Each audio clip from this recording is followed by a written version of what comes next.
On I-10 from Phoenix to Tucson, there have been dozens of deaths from crossover crashes.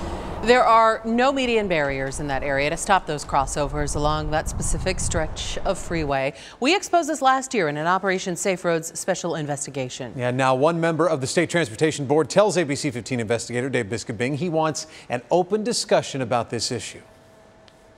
Board member Gary Knight wants median barriers put on a future agenda for a transportation board meeting. It's what one victim's family has been asking for more than a year.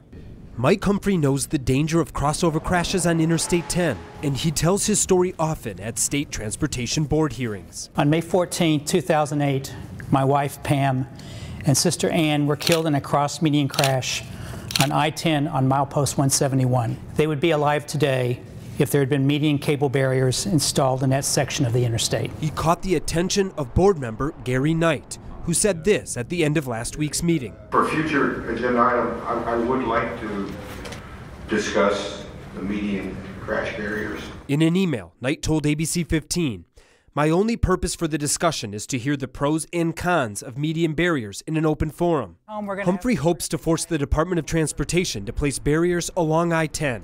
And the Transportation Board is another route to make that happen. See, Mike already sued the state and won, a jury awarding him $40 million. The case is under appeal, but Humphrey would have settled years ago. Heck, at one point I offered to settle the whole thing for a mile of cable.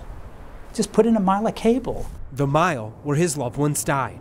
An ABC 15 review found there's been at least 150 crossover crashes and 40 deaths on two specific stretches of I-10 since 2001. But ADOT officials say the existing dirt medians at 80 feet are wide enough and safe. A barrier is actually a hazard, and there would be more crashes. We're told this issue could get discussed at a June 4th special study session.